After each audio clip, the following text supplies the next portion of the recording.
नमस्कार मंडळी, लग्नाची बेडी या मालिकेच्या आजच्या भागात आज आपण बघणार आहोत. कट्टा गँग ही घरामध्ये शिरलेली असते आणि सिंधू आणि राघव दोघंही स्टोअरूममध्ये बंद असतात. राघव सिंधूला म्हणत असतो की तू अजिबात काळजी करू नकोस आणि तू हे विसरू नकोस की तू एका पोलीस ऑफिसरची मुलगी आणि पोलीस ऑफिसरची बायको असं म्हटल्यावर राघव थांबतो. तर आता सिंधू राघवकडे बघायला लागते. आता बाहेर कसा निघायचा हा दोघांनाही मोठा प्रश्न पडलेला असतो. त्याचवेळी एक गुंड दाराजवळ येतो, त्यामुळे सिंधू आणि राघव दोघंही कपाटामध्ये लपून बसतात. तर तो गुंड इकडे तिकडे शोधतो, परंतु त्याला कुठे सापडत नाही आणि कपाटामध्ये तो शोधणारच असतो. तितक्यातच त्याला काहीतरी पडल्याचा आवाज येतो आणि तो तिथून निघून जातो.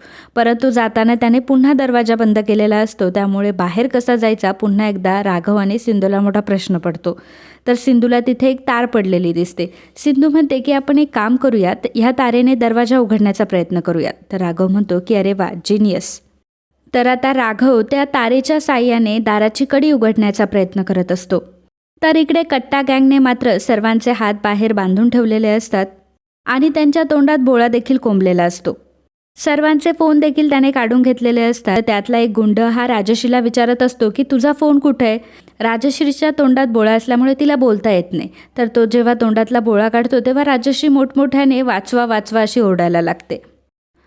तर तो गुंड लगेचच राजश्रीच्या डोक्यावर बंदूक रोखतो आणि म्हणतो की जर ओरडण्याचा प्रयत्न केला तर इथंच तुला संपवून टाकेल. सांग मला तुझा फोन कुठे येते. तर राजश्री सांगते की स्वयंपाकघरात आहे. त्यावर तो गुंड म्हणतो की ठीक आहे, आता मला सांग की तिजोरीच्या चाव्या कुठे. राजश्री म्हणत असते की मला नाही माहिती आहे कुठे. तर तो गुंड पुन्हा पुन्हा विचारत असतो की सांग मला की तिजोरीच्या चाव्या कुठे. परंतु राजश्री म्हणत असते की मला खरंच नाही माहिती कुठे. आणि मग तो गुंड राजश्रीवर धावायला लागतो. सावीला मात्र हे अजिबात आवडत नाही. सावीचे हात जरी बांधलेले असले तरी सावी त्याला डोक्याने टक्कर मारते. तर तो गुंड आता सावीवर बंदूक रोखतो आणि म्हणतो की काय ग, धक्का मारतेस मला तू. राजश्रीला मात्र खूप छान वाटलेलं असतं. राजश्री मनामध्ये म्हणत असते की खरंच सिंधूची मुलगी शोभते ही, तिच्यासारखी धाडसी आणि निडर. तर तो गुंड आता सावीच्या तोंडातून बोळा काढतो. तर सावी म्हणते की विनूची आजी ही खरं बोलतीये, चाव्या ह्या मोठ्या आजीकडे असतात, यांच्याकडे चाव्या नसतात. गुंड खूपच दादागिरी करत असतो. रेश्मासुद्धा सांगत असते की त्या दोघी खरं बोलताय, चाव्या खरंच घरामध्ये नाहीये, मोठ्या काकूंकडे चाव्या असतात. तर गुंड आता बाकीच्या गुंडांना सांगतो की आता आपल्याला तिजोरी फोडावी लागणार. तर ते विचारतात की पण तिजोरी आहे कुठे. ते गुंड आता रेश्मावर बंदूक रोखतात आणि सांग की तिजोरी कुठे. ते रेश्मा घाबरते आणि म्हणते की मला मारू नका, मी तुम्हाला सांगते की डावीकडून गेल्यावर दुसरी जी खोली आहे तिथे तिजोरी आहे. तर राघवने आता इकडे दाराची कडी उघडलेली असते. राघव सिंधूला सांगतो की सिंधू तू इथेच त्या रूममध्ये जाऊन माझी गन घेऊन येतो. परंतु सिंधू म्हणत असते की नाही राघव, मी सुद्धा येते तुमच्यासोबत. परंतु राघव तिला म्हणत असतो की नाही, तू नको येऊस. राघव एकटाच त्याची गन शोधायला गेलेला असतो आणि तिथून जात असताना नेमकं त्याला ते गुंड बघतात आणि ते देखील त्याच्या मागोमाग येतात. तर राघव लगेचच पडद्याच्या मागे लपून बसतो. तर सिंधू ऑलरेडी तिथे लपलेली असते. तर आता तो गुंड सगळ्या रूममध्ये शोधत असतो आणि नेमकी पडद्यांच्या मागे बघायला जातो. परंतु त्याच वेळी दुसरा गुंड येतो आणि सांगतो की इथे कोणी नाही आहे, चल. जेव्हा दुसरा गुंड तिथून निघून जातो, परंतु त्याच्या मनात कुठेतरी असतं की ते इथेच कुठेतरी आहेत. पुन्हा पडद्यांच्या मागे बघायला जातो. तर राघव आणि सिंधू त्याला तिथे दिसतात. तो म्हणतो की मला वाटलंच होतं की तुम्ही इथे असणार म्हणून, आणि आता तू चुपचाप इथेच उभं राहायचं आणि मला सांगायचं की तिजोरी कुठे येते. तर राघव त्याला म्हणतो की ठीक आहे, तुझ्या मनासारखं होऊ दे. तर त्या गुंडाने आता राघववर बंदूक रोखलेली असते. राघव पटकन त्याच्या हातावर एक फटका मारतो, तशी बंदूक ही बाजूला जाऊन पडते. त्या गुंडाच्या हातामध्ये चाकू असतो. तो गुंड जोरात राघवच्या पायावर चाकू मारतो. तर राघवच्या पायातून रक्त येत असतं. सिंधू मोठ्याने ओरडते. राघव तरीसुद्धा त्या गुंडांसोबत लढत असतो. हे बघून सिंधू आता एक फुलदाणी घेते आणि त्या गुंडाच्या डोक्यावर मारते. तसा तो गुंड आता खाली पडतो. राघव सिंधूला म्हणत असतो की तो कुठे पळून जाण्याच्या आधी तू त्याला बांधून ठेव. सिंधू लगेचच त्या गुंडाला बेडला बांधून ठेवते. राघवच्या पायाला लागलेलं असतं. सिंधू खूप काळजीत पडलेली असते. सिंधू लगेचच फर्स्ट एड आणून राघवच्या पायाला पट्टी करते. राघवचा पाय बघून सिंधू राघवला म्हणते की राघव तुम्ही इथेच बसा, मी जाते बाहेर. असं म्हणून सिंधू आता बाहेर जाते आणि बाहेरून देखील कडी लावून घेते.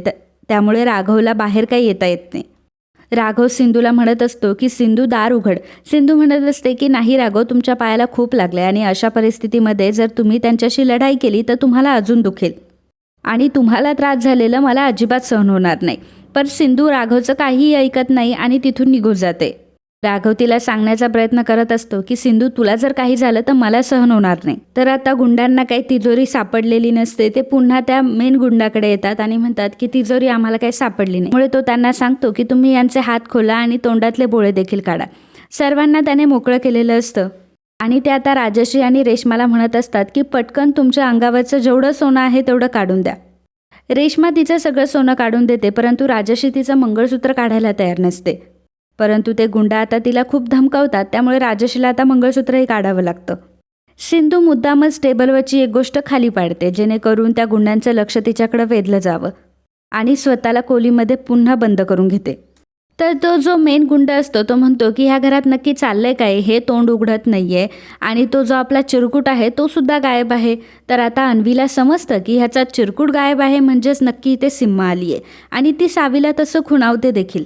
तर आवाज झाल्यामुळे आता सिंधूला शोधण्यासाठी तो गुंड सिंधूच्या मागे मागे आलेला असतो आणि तो सिंधूला शोधत असतो, परंतु त्याला सिंधू कुठेही दिसत नाही आणि जेव्हा तो आरशामध्ये बघतो तर सिंधू त्याच्या मागे उभी असते. तर तो गुंड आता सिंधूला सांगतो की तू आता इथेच थांब, बघतोस तुझ्याकडे, असं म्हणून तो आता सिंधूच्या जवळजवळ जात असतो. तर सिंधू मोठ्या हुशारीने त्याच्या डोळ्यामध्ये स्प्रे छिडकते. त्याच्या डोळ्यांची आग व्हायला लागते. तर सिंधू लगेचच त्याला मारायला लागते.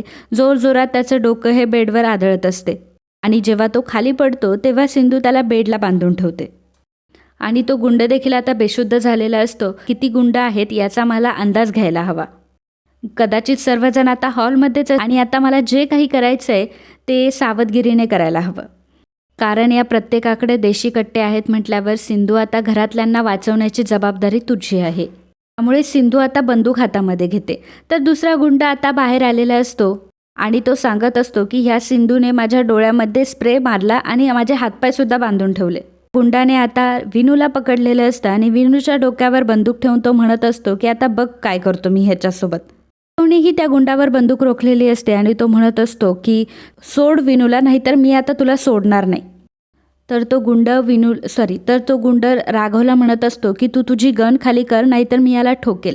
सर्वजण आता खूप घाबरलेले असतात. तर मित्रांनो, असेच लग्नाची बेडी या मालिकेचे डेली अपडेट बघण्यासाठी आत्ताच आपल्या चॅनलला सबस्क्राईब करा आणि आजचा हा भाग तुम्हाला आवडला असेल तर व्हिडिओला लाईक आणि कमेंट करायला अजिबात विसरू नका. धन्यवाद.